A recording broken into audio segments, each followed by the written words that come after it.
Hello friends, कैसे हैं आप सभी। आशा करता हूँ आप सभी अच्छे होंगे, आपकी तैयारी भी अच्छे से चल रही होगी। तो दोस्तों, आज हम करने वाले हैं आरपीएफ कांस्टेबल का प्रैक्टिस सेट नंबर 14। तो दोस्तों, इन सभी की पीडीएफ आप हमारे टेलीग्राम चैनल से डाउनलोड कर सकते हैं। उसकी लिंक मैं डिस्क्रिप्शन बॉक्स में या फिर कमेंट बॉक्स में डाल दूंगा, जिससे आप उसको क्लिक करते ही टेलीग्राम चैनल पर पहुँच जाएंगे। ठीक है दोस्तों, तो चलिए शुरू करते हैं बिना किसी देरी के। अपना पहला प्रश्न देखेंगे। पहला प्रश्न है, भारतीय राष्ट्रीय कांग्रेस के पहले अधिवेशन के अध्यक्ष कौन थे। तो पहला जो अधिवेशन हुआ था भारतीय राष्ट्रीय कांग्रेस का, उसके अध्यक्ष कौन थे। George Yule, W C Banerjee, A O Hume या दादा भाई नौरोजी।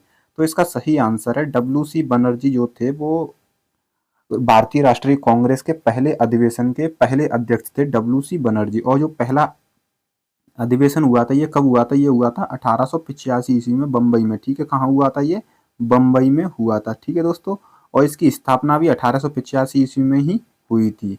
अगला प्रश्न है, प्रश्न नंबर 2 है, फ्लैग्रेंट फाउल निम्नलिखित में से किस खेल से संबंधित है। स्कूबा डाइविंग से है, बास्केटबॉल से है, तलवारबाजी से है या शतरंज से है। तो जो फ्लैग्रेंट फाउल है ये बास्केटबॉल से संबंधित होता है। ये फाउल किसमें होता है, ये बास्केटबॉल खेल में होता है। Option number 2। अगला प्रश्न है, प्रश्न नंबर 3 है, संस्कृत पुस्तक जाम्बवती कल्याण के लेखक निम्न में से कौन थे। नंदी तिम्माना, तेलानीराम, कृष्णदेवराय या अल्लसानी पेडान्ना। तो दोस्तों, जो जाम्बवती कल्याण है जो पुस्तक है, ये पहली बात तो संस्कृत में है और किसके द्वारा रचित है, यह रचित है कृष्णदेव राय के द्वारा। किसके द्वारा, कृष्णदेव राय के द्वारा रचित है। कृष्णदेव राय का जो शासन काल था 1509 से लेके 1529 तक इसने शासन किया था। ठीक है, और ये किस वंश से था, ये था तुलुव वंश से। किस वंश से था, तुलुव वंश का शासक था ये कृष्णदेव राय। इसके द्वारा रचित है जाम्बवती कल्याण। ठीक है, अगला प्रश्न है, प्रश्न नंबर 4 है, दीन ए इलाही नामक नया धर्म किसने चलाया था। हुमायूं ने चलाया था, अकबर ने, औरंगजेब ने या बाबर ने। तो जो दीन ए इलाही नामक जो नया धर्म था ये चलाया था अकबर ने। किसने चलाया था, ये चलाया था अकबर ने। कब चलाया था, ये चलाया था 1582 ईस्वी में। कब चलाया था, 1582 ईस्वी में। इसका अर्थ था ईश्वर का धर्म, यानी कि ये चाहता था कि मुस्लिम, हिंदू, सिख, जैन ये सभी एक ही धर्म को माने, यानी कि इन सभी को जोड़ने के लिए इसने नया धर्म चलाया था अकबर ने, दीन ए इलाही। अगला प्रश्न है, प्रश्न नंबर 5 है, भारत के मुख्य चुनाव आयुक्त की नियुक्ति कौन करता है। किसके द्वारा नियुक्ति की जाती है। भारत के राष्ट्रपति करते हैं, भारत के प्रधानमंत्री, सर्वोच्च न्यायालय के मुख्य न्यायाधीश या भारत का उपराष्ट्रपति। तो जो भारत के मुख्य न्यायाधीश होते हैं, भारत के जो मुख्य न्यायाधीश होते हैं उनकी नियुक्ति भारत के राष्ट्रपति करते हैं। कौन करते हैं, भारत के राष्ट्रपति ही उनकी नियुक्ति करते हैं और उनको पद से भी हटा सकते हैं भारत के राष्ट्रपति। ठीक है दोस्तों, जो मुख्य चुनाव आयुक्त होते हैं उनकी संख्या 1 होती है और जो चुनाव आयुक्त होते हैं वो 2 होते हैं। ये 3 सदस्यों का एक आयुक्त होता है, ग्रुप होता है, कमेटी होती है। ठीक है, इसकी नियुक्ति किसके द्वारा की जाती है, राष्ट्रपति के द्वारा की जाती है। और इनका जो कार्यकाल होता है 6 वर्ष या 65 वर्ष, जो पहले हो जाए वह इनका कार्यकाल होता है। ठीक है, अगला प्रश्न है, प्रश्न नंबर 6 है, निम्न में से कौन सी समिति का गठन निर्धनता निवारण के लिए किया गया था। तो निर्धनता निवारण के लिए किस समिति का गठन किया गया था। एस तारापुर समिति, करवे समिति, चक्रवर्ती समिति या तेंदुलकर समिति। तो निर्धनता निवारण के लिए, निर्धारण के लिए तेंदुलकर समिति का गठन किया गया था। इस समिति का गठन किया गया था 2005 में। कब किया गया था, और इसने अपनी जो रिपोर्ट दी थी वो 2009 में रिपोर्ट दी थी निर्धनता के ऊपर, यानी गरीबी के ऊपर। ठीक है दोस्तों, और इस समिति का जो गठन किया गया था किसके द्वारा किया गया था, ये किया गया था योजना आयोग के द्वारा। योजना आयोग के द्वारा इस समिति का गठन किया गया था सन 2005 में और इसने अपनी रिपोर्ट दी थी 2009 में। अगला प्रश्न है, प्रश्न नंबर 7 है, मानव कोशिका के केंद्रक में गुणसूत्र पाए जाते हैं। कितने गुणसूत्र पाए जाते हैं, 23 गुणसूत्र या फिर 100 गुणसूत्र या 46 जोड़ी गुणसूत्र या 23 जोड़ी गुणसूत्र। तो दोस्तों, इसका सही आंसर है, मानव के जो कोशिका के केंद्रक में 23 जोड़ी गुणसूत्र पाए जाते हैं, यानी कि कुल 46 गुणसूत्र पाए जाते हैं। इसमें से जो 22 जोड़ी होते हैं, 22 जोड़ी जो कि शरीर का निर्माण करते हैं और एक जो जोड़ी होते हैं वो लिंग का निर्धारण करते हैं। ठीक है दोस्तों, इनमें से एक जो होते हैं और पुरुषों में जो लिंग गुणसूत्र होते हैं वो होते हैं एक्स और वाई, ये किसमें होते हैं, मेल में। ठीक है दोस्तों, किसमें, मेल में। और जो फीमेल में जो बाकी का जो एक जोड़ी गुणसूत्र होता है ये लिंग धारण करता है, वो होता है महिलाओं में एक्स और एक्स। ठीक है दोस्तों, अगला प्रश्न है, प्रश्न नंबर 8 है, निम्नलिखित में से भारत के किस राज्य में मरुस्थली और बागर मैदान पाए जाते हैं। तो किस राज्य में पाए जाते हैं, हिमाचल प्रदेश में, नागालैंड में, राजस्थान में या अरुणाचल प्रदेश में। तो जो मरुस्थली और बागर मैदान पाए जाते हैं ये राजस्थान में पाए जाते हैं। कहाँ पाए जाते हैं, ये राजस्थान में पाए जाते हैं। अगला है प्रश्न नंबर 9 है, निम्न में से कौन सी भाषा सभी यूरोपीय भाषाओं की जननी है। कौन सी ऐसी भाषा है जो यूरोपीय भाषाओं की जननी है, स्पेनिश है, अंग्रेजी है, संस्कृत है या फ्रांसीसी है। तो इसका सही आंसर है संस्कृत। संस्कृत इन सभी की जननी है, जो यूरोपीय भाषा हैं उनकी जननी मानी जाती है कि यूरोपीय भाषाओं की जो उत्पत्ति हुई है वो संस्कृत से ही हुई है। अगला प्रश्न है, प्रश्न नंबर 10 है, विशेष ओलंपिक में भाग लेने के लिए न्यूनतम आयु क्या है, कितनी उम्र होनी चाहिए, 12 वर्ष, 15 वर्ष, 8 वर्ष या 18 वर्ष। तो इसका सही आंसर है 8 वर्ष।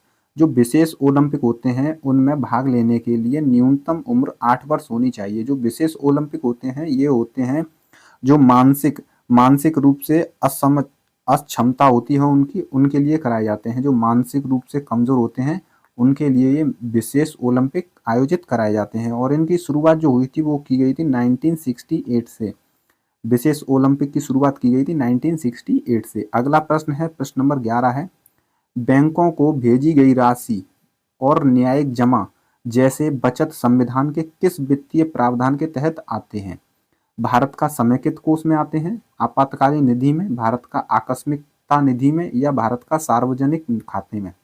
तो इसका सही आंसर है जो भारत का सार्वजनिक खाता होता है उसमें आते हैं। जो भेजी गई राशि और न्यायिक जमा जैसे जो बचत होते हैं वो सभी किसमें आते हैं, भारत के सार्वजनिक खाते में आते हैं। और इस सार्वजनिक खाते का उल्लेख संविधान के जो अनुच्छेद है उसमें वर्णन है, किसमें, 266 में, किसमें, 266 में इसका वर्णन किया गया है। अगला प्रश्न है, प्रश्न नंबर 12 है, जहाज द्वारा पूरी दुनिया का भ्रमण करने वाला पहला यात्री कौन था।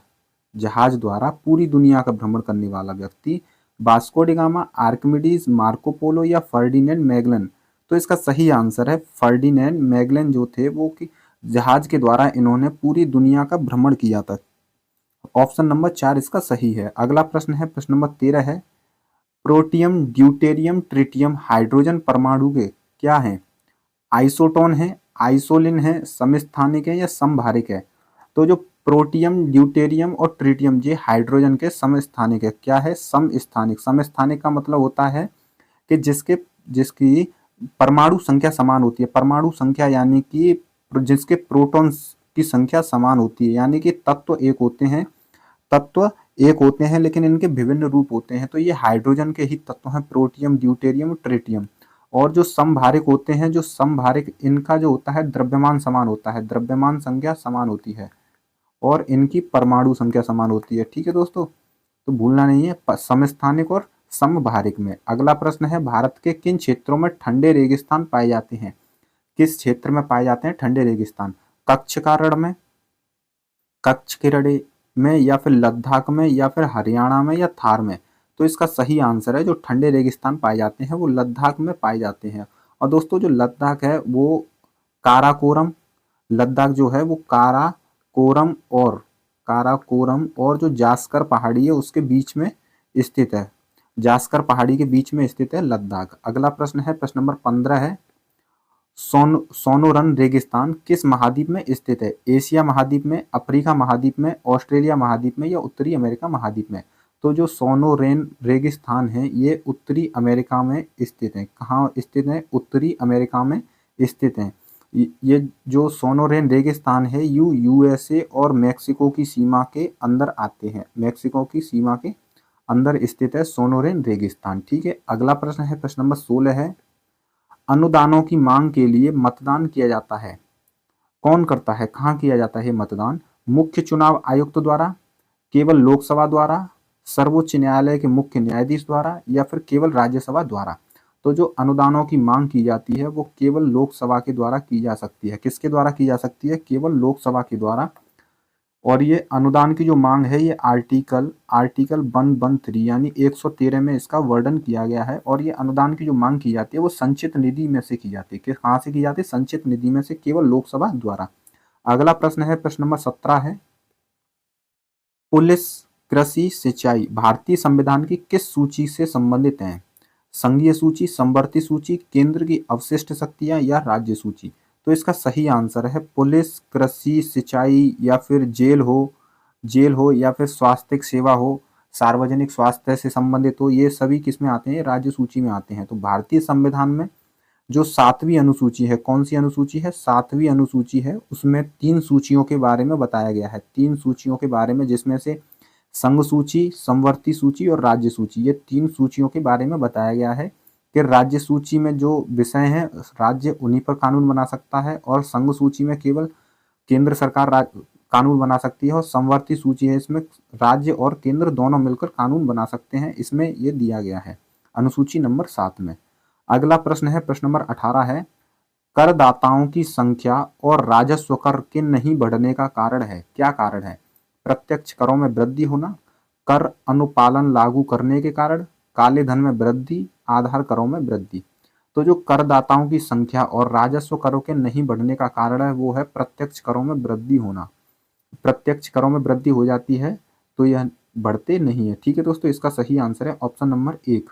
अगला प्रश्न है, प्रश्न नंबर 19 है, बुद्ध को निम्न में से किस स्थान पर ज्ञान प्राप्त हुआ था? कहाँ हुआ था? कुशीनगर में, लुम्बिनी में, सारनाथ में या बोध गया में? तो इसका सही आंसर है उनको बोध गया, बिहार में। बोध गया कहाँ स्थित है? बिहार में स्थित है। बिहार में इनको ज्ञान की प्राप्ति हुई थी। कुशीनगर में इनकी मृत्यु हुई थी। कुशीनगर में क्या हुई थी? इनकी मृत्यु हुई थी। सारनाथ में इन्होंने अपना प्रथम उपदेश दिया था। क्या दिया था? प्रथम उपदेश दिया था। और जो लुम्बिनी है यहाँ पर इनका जन्म हुआ था, लुम्बिनी कपिलवस्तु में। ठीक है दोस्तों, अगला प्रश्न है, प्रश्न नंबर 20 है, निम्न में से किसे शल्य चिकित्सा के जनक के रूप में जाना जाता है? चाणक्य को, अमर सिंह को, सुश्रुत को या चरक को? तो इसका सही आंसर है सुश्रुत को। सुश्रुत को शल्य चिकित्सा के जनक के रूप में जाना जाता है। ऑप्शन नंबर 3 इसका सही आंसर है। अगला प्रश्न देखेंगे, प्रश्न नंबर 21 है, लंबे समय तक आर्द्र वायु के संपर्क में रहने वाले तांबे के बर्तनों पर हरे रंग की कोटिंग के लिए निम्नलिखित में से कौन जिम्मेदार है? इसके लिए कौन जिम्मेदार है? कॉपर ऑक्साइड और नीली हरी शैवाल, लाइकेन और copper carbonate, copper hydroxide और magnesium carbonate, copper hydroxide और कॉपर कार्बोनेट। तो इसका सही आंसर है कॉपर हाइड्रो ऑक्साइड और कॉपर कार्बोनेट इसके लिए जिम्मेदार है। जबकि जो आर्द्र वायु के संपर्क में रहने वाले तांबे के जो बर्तन हैं उन पर जो हरे रंग की कोटिंग हो जाती है वो होती है कॉपर हाइड्रोक्साइड।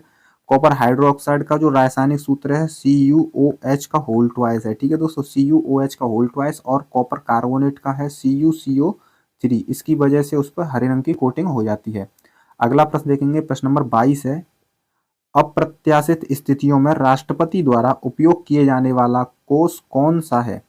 किस कोष से अप्रत्याशित स्थितियों में राष्ट्रपति धन निकाल सकता है? भारत का आकस्मिक निधि से, भारत का समेकित निधि से, आपातकालीन निधि से या भारत का सार्वजनिक खाता से? तो इसका सही आंसर है जो भारत का आकस्मिक निधि है, इससे अप्रत्याशित स्थितियों में राष्ट्रपति धन निकाल सकता है। इसका उल्लेख किस में है? इसका उल्लेख आर्टिकल 267 में बताया गया है आकस्मिक निधि के बारे में, आर्टिकल 267 में। अगला प्रश्न देखेंगे, प्रश्न नंबर 23 है, विश्व व्यापार संगठन की स्थापना हुई कब हुई थी? 1995 में, 1996 में, 1994 या 1993? तो विश्व व्यापार संगठन की स्थापना 1995 में हुई थी, 1 जनवरी 1995 में। 1 जनवरी 1995 में विश्व व्यापार संगठन यानी वर्ल्ड ट्रेड ऑर्गेनाइजेशन WTO की स्थापना हुई थी। इसका जो हेड क्वार्टर है वो है जिनेवा, स्विट्जरलैंड। कहाँ पर?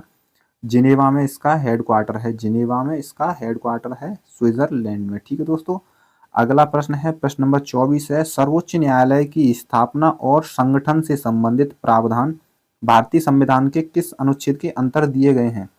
तो किस अनुच्छेद में सर्वोच्च न्यायालय की स्थापना और संगठन के बारे में बताया गया है? अनुच्छेद 124 में, अनुच्छेद 136, 147 या 142? तो इसका सही आंसर है अनुच्छेद 124 में सर्वोच्च न्यायालय यानी सुप्रीम कोर्ट की स्थापना और उसके संगठन का वर्णन किया गया है 124 में। इसका सही आंसर है ऑप्शन नंबर 1। अगला प्रश्न देखेंगे, प्रश्न नंबर 25 है, एक स्वायत्त निकाय के रूप में भारतीय संसदीय समूह का गठन किस वर्ष किया गया? 1953 में, 1947 में, 1949 में या 1950 में? तो इसका सही आंसर है, इसका जो गठन किया गया था 1949 में किया गया था। कब किया गया था? 1949। ऑप्शन नंबर 3 इसका सही आंसर है। और इसके जो भारतीय संसदीय समूह के जो अध्यक्ष होते हैं वो लोकसभा के अध्यक्ष होते हैं, वो इसके पदेन अध्यक्ष हो जाते हैं। ठीक है दोस्तों, जो लोकसभा का अध्यक्ष होगा वही इस भारतीय संसदीय समूह का अध्यक्ष बन जाएगा। अगला प्रश्न है, प्रश्न नंबर 26 है, एपिजुटिके जो जिसे पैर और मुंह का रोग कहा जाता है, यह किसके कारण होता है? वायरस के कारण, फंगी के कारण, शैवाल के कारण या बैक्टीरिया के कारण? तो इसका सही आंसर है ये होता है वायरस के कारण।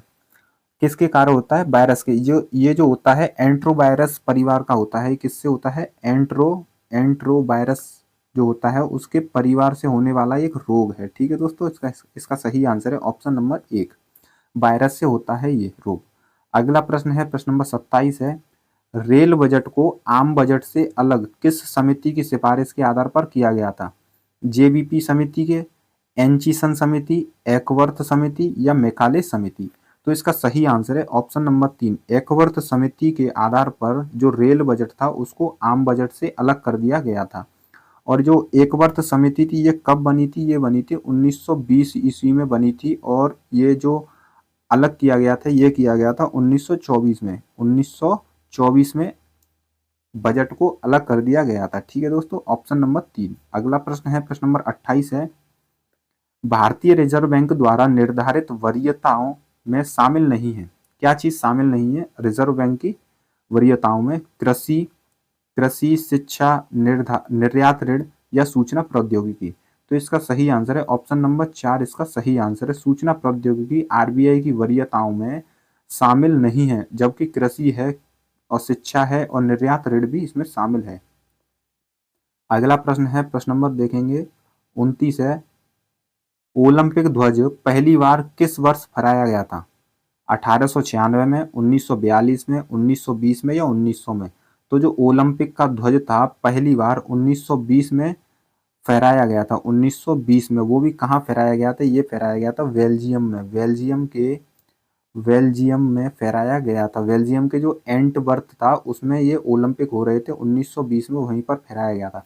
और जो ओलंपिक ध्वज था ये बनाया किसने था? इसको डिजाइन किया था 1914 ईस्वी में। 1914 ईस्वी में जो आधुनिक ओलंपिक के जनक कहे जाते हैं पियरे डी क्वर्टिन के द्वारा इसको डिजाइन किया गया था झंडे को। ठीक है दोस्तों, अगला प्रश्न है, प्रश्न नंबर 30 है, किस कांग्रेस अधिवेशन में गांधी इरविन समझौते का समर्थन किया गया? बॉम्बे, ये अधिवेशन कहाँ हुआ था? बॉम्बे में, लाहौर में, कराची में या मद्रास में? तो इसका सही आंसर है कराची में हुआ था। 1931 का जो गांधी इरविन समझौता हुआ था उस समय कराची अधिवेशन में इसका समर्थन किया गया था। इसमें यह कहा गया था कि कांग्रेस के प्रतिनिधि के रूप में जो द्वितीय गोलमेज सम्मेलन है उसमें गांधी जी को भेजा जाएगा। उसका प्रतिनिधि कौन करेगा? गांधी जी उसका प्रतिनिधित्व तो करेंगे। ठीक है दोस्तों, अगला प्रश्न है, प्रश्न नंबर 31 है, बौद्ध धर्म में अभय मुद्रा का अर्थ है बुराई से बचाव, निर्भीकता, ज्ञानोदय या उपदेश? तो जो अभय मुद्रा है इसका जो अर्थ है वो है निर्भीकता। ऑप्शन नंबर 2 इसका सही आंसर है, निर्भीकता। अगला प्रश्न है, प्रश्न नंबर 32 है, अर्धसूत्री विभाजन में एक जनन कोशिका कितनी संतति कोशिकाओं में विभाजित होती है? कितनी कोशिकाओं में विभाजित हो जाती है अर्धसूत्री विभाजन में? 8 कोशिकाओं में, 2 कोशिकाओं में, 16 कोशिकाओं में या 4 कोशिकाओं में? तो इसका सही आंसर है 4 कोशिकाओं में विभाजित हो जाती है। जो जनन कोशिका होती है वो 4 संतति कोशिकाओं में विभाजित हो जाती है अर्धसूत्री विभाजन में। अगला प्रश्न है, प्रश्न नंबर 33 है, गुरुत्वाकर्षण का सार्वभौमिक सिद्धांत किसने दिया था? अल्बर्ट आइंस्टाइन ने, जोहान्स केपलर ने, आइजैक असिमोव ने या आइजैक न्यूटन ने? तो जो गुरुत्वाकर्षण का सार्वभौमिक सिद्धांत था ये दिया था आइजैक न्यूटन ने। किसने दिया था? आइजैक न्यूटन ने। ऑप्शन नंबर 4 इसका सही आंसर है। और इसकी प्रेरणा किससे मिली थी? जब पेड़ से सेब गिरा था उससे इनको ये प्रेरणा मिली थी गुरुत्वाकर्षण का सार्वभौमिक सिद्धांत की। अगला प्रश्न है प्रश्न नंबर 34 है, क्रीम से मक्खन अलग करने के लिए किस विधि का उपयोग किया जाता है? अपकेंद्रीकरण विधि, निस्यंदन विधि, अनुमापन विधि या सम्मिश्रण विधि? तो क्रीम से जो मक्खन अलग करते हैं यह होती है अपकेंद्रीकरण विधि के द्वारा। ऑप्शन नंबर 1 इसका सही आंसर है। अगला प्रश्न है प्रश्न नंबर 35, स्पीकर और डिप्टी स्पीकर के कार्यालयों की स्थापना निम्नलिखित में से किस अधिनियम के तहत की गई? भारत सरकार अधिनियम 1909 के तहत, भारत सरकार अधिनियम 1919 के तहत, भारत सरकार अधिनियम 1935 या भारतीय स्वतंत्रता अधिनियम 1947 के तहत? तो जो स्पीकर और डिप्टी स्पीकर के कार्यकालों की जो स्थापना की गई थी ये की गई थी भारत सरकार अधिनियम 1919 के तहत की गई थी। 1919 के तहत की गई थी। उस समय स्पीकर को राष्ट्रपति और डिप्टी स्पीकर को उपराष्ट्रपति कहा जाता और ये 1947 तक ये चला था। ठीक है दोस्तों, ऑप्शन नंबर 2 इसका सही आंसर है। अगला प्रश्न है प्रश्न नंबर 36 है, निम्न में से किस पेशवा को नाना साहब के नाम से जाना जाता था? किसको जाना जाता था? बालाजी बाजीराव को, बालाजी विश्वनाथ को या तात्या टोपे को? तो इसका सही आंसर है बालाजी जो बाजीराव थे उनको नाना साहेब के नाम से जाना जाता था। और जो बालाजी बाजीराव थे ये बाजीराव थे बाजीराव फर्स्ट, बाजीराव प्रथम के पुत्र थे। उनके कौन थे? ये पुत्र थे बालाजी बाजीराव। अगला प्रश्न है प्रश्न नंबर 37 है, निम्न में से सरकार को नियंत्रित करने के लिए जब वह साधारण नियमों का भी पालन नहीं करता विपक्ष के सदस्यों द्वारा कौन सी असाधारण युक्ति का प्रयोग किया जाता है? तो विपक्ष के द्वारा कौन सी असाधारण युक्ति का प्रयोग किया जाता है? ऑप्शन नंबर 1 है पॉइंट ऑफ ऑर्डर। तो दोस्तों इसका सही आंसर यही है, पॉइंट ऑफ ऑर्डर का प्रयोग किया जाता है विपक्ष के द्वारा असाधारण युक्ति के रूप में, एक तरह से युक्ति के रूप में। अगला प्रश्न देखेंगे प्रश्न नंबर 38 है, हॉकी की शैली स्कूप को और क्या कहा जाता है? तो स्कूप को और क्या कहते हैं? स्लाइस, बुल्स आई, फ्री किक या एरियल पास? तो इसका सही आंसर है इसको कहा जाता है एरियल पास। स्कूप का अन्य नाम क्या है? Aerial pass. Option number 4। अगला प्रश्न है प्रश्न नंबर 39 है, प्रधानमंत्री रोजगार योजना की शुरुआत कब हुई? 1993 में, 1997 में, 1995 में या 1999 में? तो इसका सही आंसर है जो प्रधानमंत्री रोजगार योजना की जो शुरुआत हुई थी वो हुई थी 1993 में। ऑप्शन नंबर 1 इसका सही आंसर है। तो दोस्तों प्रधानमंत्री रोजगार योजना और एक थी ग्रामीण रोजगार सृजन योजना। कौन सी? एक थी ग्रामीण रोजगार सृजन योजना थी। इन दोनों को मिलाकर बना दी गई प्रधानमंत्री रोजगार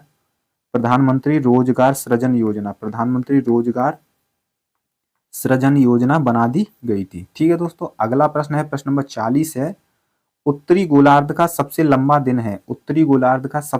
दिन कौन सा है? शीतकालीन संक्रांति, ग्रीष्मकालीन संक्रांति, शिशिर विषुव या वसंत विषुव?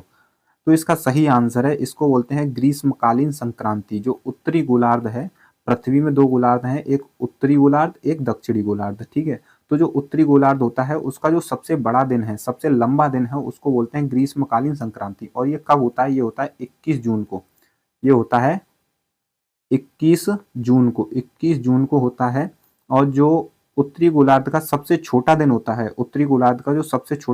है, वो होता है 21 दिसंबर। कब होता है? 21 दिसंबर।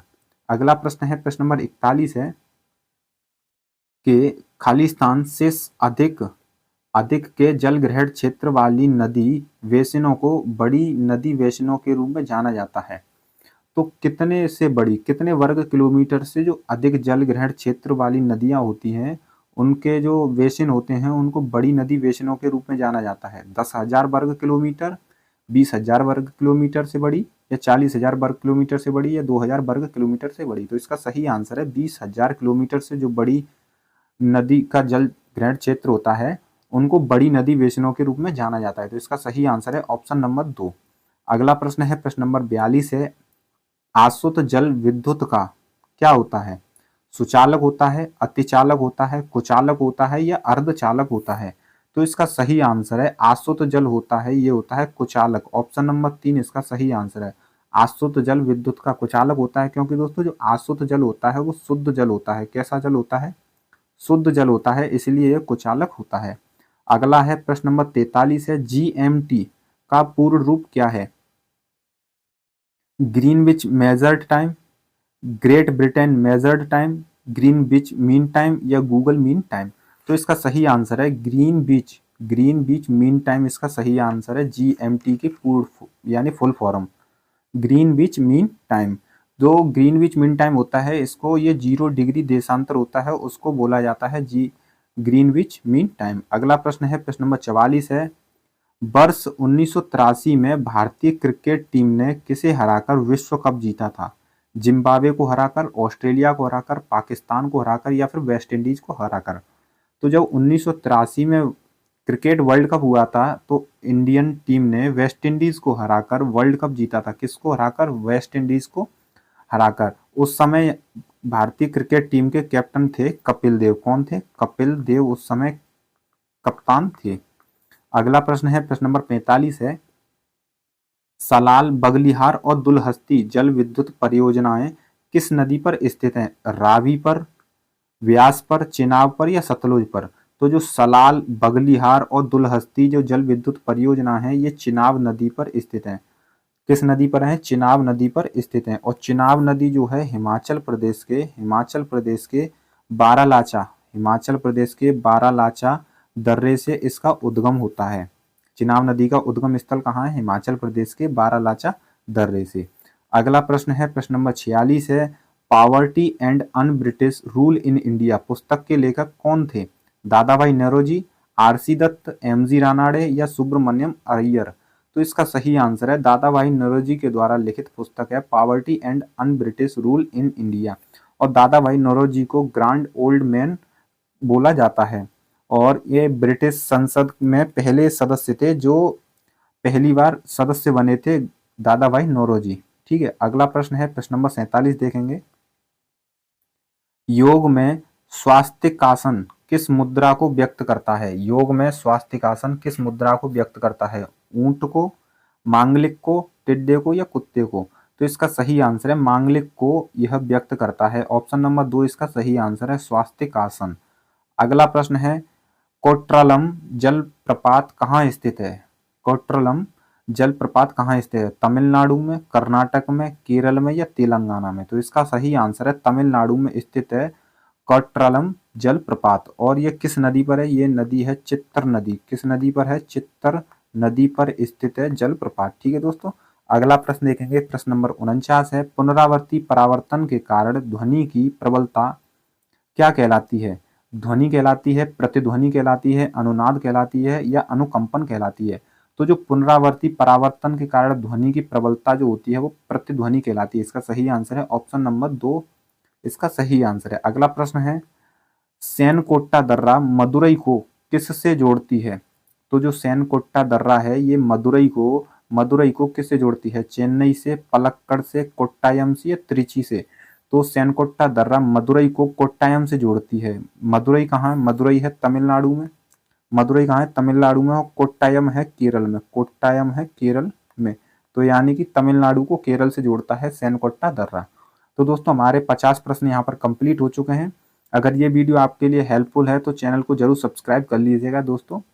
और इसी के साथ वीडियो को समाप्त करते हैं। जय हिंद।